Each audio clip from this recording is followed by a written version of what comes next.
Quando um motor é alimentado para movimentar uma carga, ele vai ter o seguinte comportamento relacionado à temperatura, que no eixo horizontal nós temos o tempo e no eixo vertical a temperatura.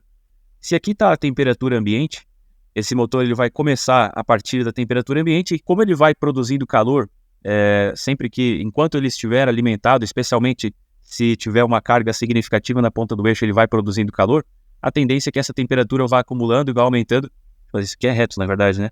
Vai aumentando cada vez mais até chegar a níveis que vão danificar esse motor. Só que ele tem um sistema de refrigeração, que geralmente é feito com aletas e também com um ventilador, um exaustor que vai estar na parte de trás desse motor. E essa ventilação, ela é feita com ar que vai estar na temperatura ambiente. Então, a mínima temperatura que esse motor vai chegar é a temperatura ambiente. E o que acontece? Essa refrigeração, ela é cada vez mais eficaz à medida que nós vamos tendo uma diferença mais significativa na temperatura do motor. Então, considerando esse ponto aqui, quando a temperatura do motor ela é próxima da temperatura ambiente, nós não temos tanta eficácia na refrigeração.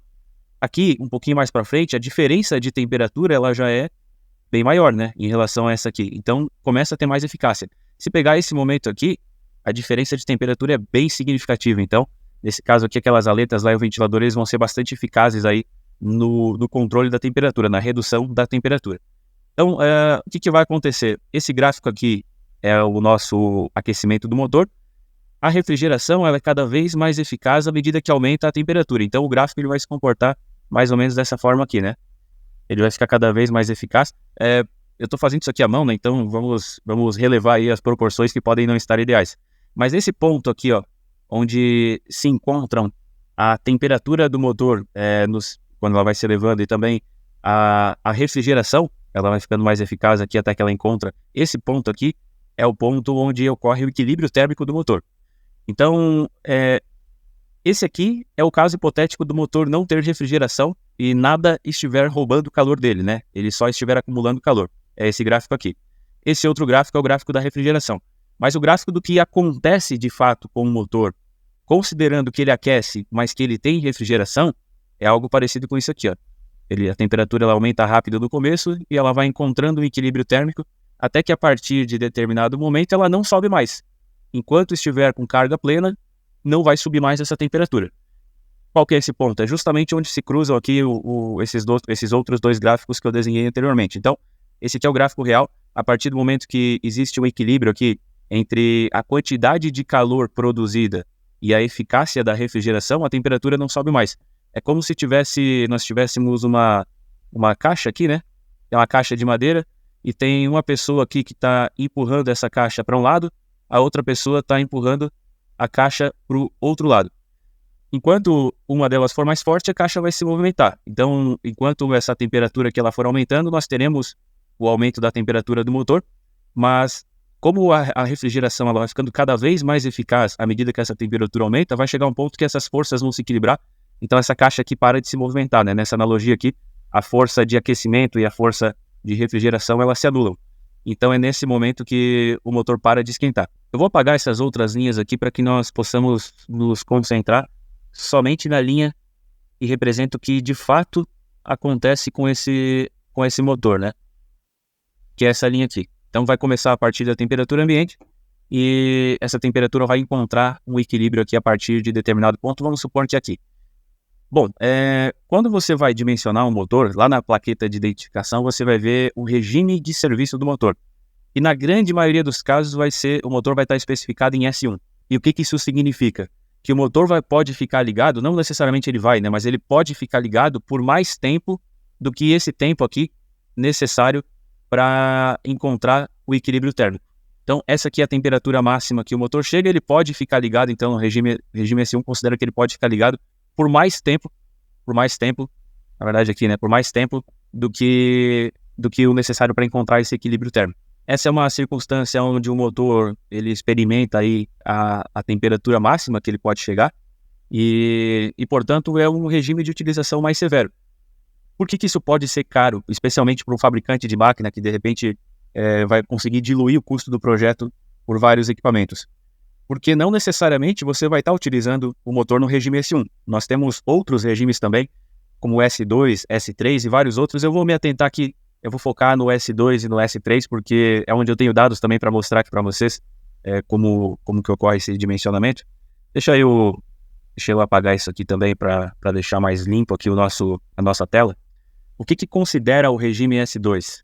O S2 é o seguinte: o motor ele vai ficar ligado por um tempo menor do que o tempo necessário para encontrar esse equilíbrio térmico. Então, vamos supor que o motor ele para de trabalhar nesse ponto aqui. Ele funciona por esse tempo aqui, que é o tempo menor do que seria esse tempo todo aqui, né, que nós consideramos antes.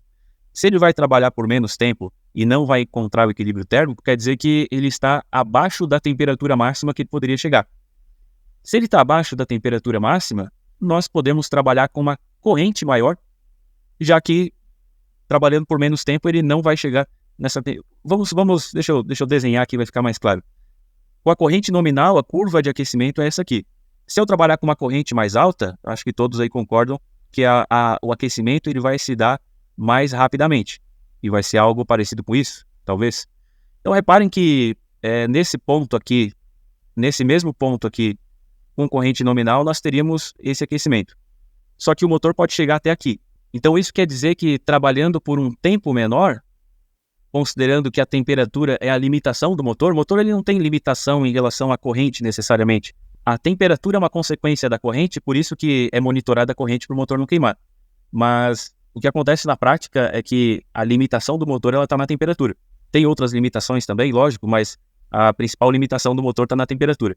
Então, se eu vou trabalhar por menos tempo, eu posso trabalhar com uma corrente mais alta, porque ainda assim eu não vou ultrapassar esse teto aqui, que é a temperatura máxima do motor. Então, se esse aqui é o teto, eu posso trabalhar com essa corrente aqui por esse tempo, mas eu posso trabalhar com uma corrente ainda maior, só que daí vai chegar antes nesse teto, então o tempo máximo vai ser menor ainda. Então, dependendo nós temos que respeitar a temperatura máxima, mas dependendo do tempo que o motor vai ficar ligado, nós conseguimos trabalhar com uma corrente maior. Então, vamos supor que é um motor de um portão eletrônico, por exemplo, e jamais, em hipótese alguma, esse portão ele vai ficar funcionando por horas, como acontece com o motor de uma bomba, por exemplo. Se você tem uma bomba de irrigação, o motor vai ficar várias horas ligado e vai passar esse período aqui. Se é um motor de portão eletrônico, portão elétrico, ou qualquer outra aplicação na indústria que envolva um motor que trabalha por ciclos, né, nós teremos um período de utilização curto e, portanto, nós podemos trabalhar com correntes bem mais altas que a corrente nominal sem afetar a durabilidade do motor, sem ultrapassar essa temperatura máxima aqui que ele suporta. Nesse caso, então, o que eu considero aqui para poder fazer esse dimensionamento da forma técnica, da forma correta, né? Eu tenho que pensar quanto tempo que esse motor vai trabalhar, e porque ele vai aquecendo. Vamos pegar essa curva aqui mais intensa, né, onde eu tenho mais carga e, portanto, tenho uma velocidade maior. Deixa eu apagar novamente essas outras linhas aqui, porque isso vai tumultuar um pouco aqui. Opa! Isso aqui vai acabar tumultuando um pouco aqui pra gente.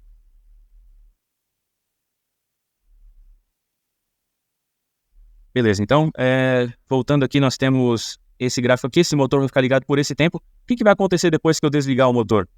Nós teremos uma redução da temperatura, que vai ser acentuada no começo e vai diminuindo depois, até que em um ponto ela chega no equilíbrio com a temperatura ambiente.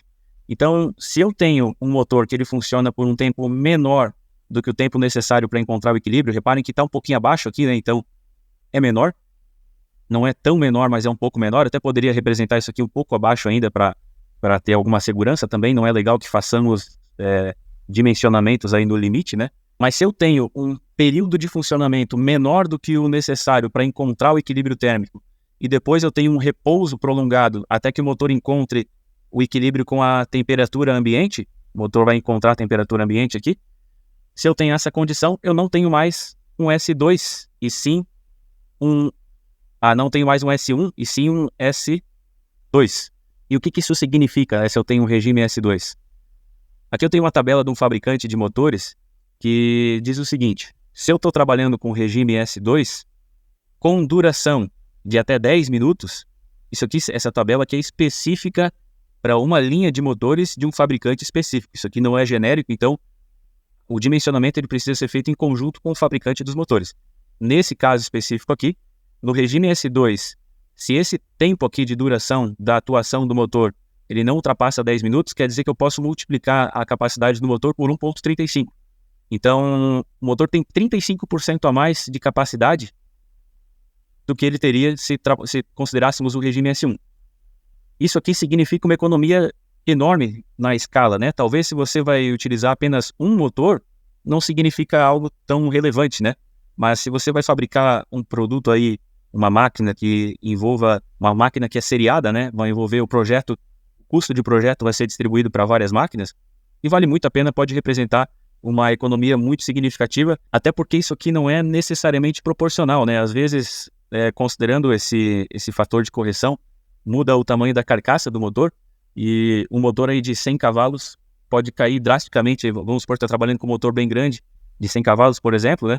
E nesse caso, à medida que cai o tamanho da carcaça do motor, o preço dele também reduz significativamente. Então é importante que se faça aqui esse dimensionamento. Nós temos aqui, além do regime S2, nós temos o regime, vários outros na verdade, né? Mas eu vou explicar aqui também o regime S3. Vamos lá, o regime S3 é o seguinte: nós temos acionamentos consecutivos do motor, então ele vai alcançar uma temperatura menor do que a temperatura máxima, né? Essa temperatura aqui nunca pode ser ultrapassada, então os outros regimes sempre consideram temperaturas menores. Eu vou ter um acionamento aqui, vou ter um desligamento, porém, antes de encontrar o equilíbrio aqui da temperatura, eu vou ter outro acionamento. E depois vou ter outro desligamento, e assim sucessivamente. Esse motor aqui ele vai ficar aquecendo e resfriando. Aquecendo e resfriando. O que é importante aqui? Esses períodos aqui de resfriamento, normalmente eles são até maiores, né? O período de resfriamento ele costuma ser maior do que o período de aquecimento. Mas o que é importante aqui? Nós temos um ciclo, né? Se reparar bem, nós temos um ciclo. Se eu quiser medir esse ciclo a partir do topo aqui desse gráfico, né? Desses picos, a partir do topo desses picos, o ciclo ele sempre é algo que se repete e compreende do início até o final, né? Então, esse ciclo aqui, se você for reparar, ele se repete aqui e se repetiria em seguida se eu continuasse desenhando o gráfico. E o que é levado em consideração? O quanto de tempo que ficou resfriando e o quanto de tempo que ficou aquecendo. No caso desse gráfico aqui, esse tempo aqui está bem parecido, né? Está mais ou menos 50-50. 50% aquecendo e 50% resfriando. Vamos ver o que diz aqui esse fabricante, né? Esse é o regime, esse regime que eu falei é o S3. Então, o regime S3 fala que se nós tivermos 25% do tempo aquecendo e 75% do tempo resfriando, o fator de correção é 1,25. 40% do tempo aquecendo e 60% resfriando, 1,15. 70% aquecendo e 30% resfriando, 1,1. Então, 100% do tempo aquecendo seria fator 1, né? 100% do tempo aquecendo é justamente nós atingiríamos o equilíbrio térmico aqui, então é um fator de correção para 1. 70% é 1,1. 40% 1,15. E como nós temos aqui aproximadamente 50-50, né? Teríamos algo em torno aí de 1,13, talvez, 1,12. Ficaria próximo disso, então, já que nós temos um valor intermediário aqui entre esses dois. É importante ressaltar que, nesse caso aqui, esses ciclos, o que acontece? Eles não são tão curtos ao ponto eles são curtos o suficiente para não encontrar o equilíbrio térmico, mas não são tão curtos assim ao ponto da corrente de partida do motor ela influenciar tanto nesse aquecimento. Então, a corrente de partida ela é pouco significativa porque esse ciclo aqui dura um tempo aí considerável. Se esses ciclos aqui forem muito curtos, por exemplo, um torno talvez, um torno onde nós temos muitos acionamentos e muitas paradas, muitos ciclos, portanto, né, a corrente de partida ela passa a ser significativa. E aí, nesse caso, o regime já não é mais S3. Aqui eu estou com S2 ainda, né? Mas esse que está desenhado já é um S3, mas ainda não seria nem um S3, já seria um S4 daí, quando a corrente de partida ela passa a ser significativa.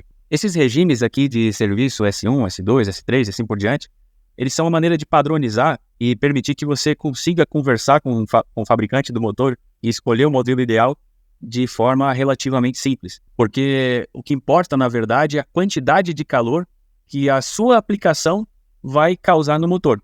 O motor, a corrente do motor, ela é proporcional à carga dele e quanto mais carga na ponta do eixo, quanto mais tempo essa carga ficar acionada, mais calor vai ser produzido, e aí isso é o que é o mais importante. Mas não teria como, para a grande maioria das aplicações aí, seria muito complexo você fazer um cálculo integral para descobrir qual que é exatamente o calor que é gerado e por quanto tempo, calcular a área do gráfico. Isso é muito complexo, né? E então é utilizado essa padronização aqui através desses regimes de serviço S1, S2, S3, e nos motores geralmente eles vêm especificados no regime S1. Eu falei sobre isso num vídeo onde eu explico todas as características aí, todas as informações que estão na plaqueta de identificação do motor. Eu falei muito brevemente aqui em relação ao regime de serviço, né? E por isso que eu trouxe esse vídeo hoje para poder explicar melhor. Se você aprendeu alguma coisa com o vídeo de hoje, se ele te ajudou de alguma maneira, por favor, comenta, deixa o seu like também, porque isso me ajuda a continuar trazendo conteúdo aqui para o canal, para você de graça, mas para mim é o que permite continuar gravando aqui para o canal.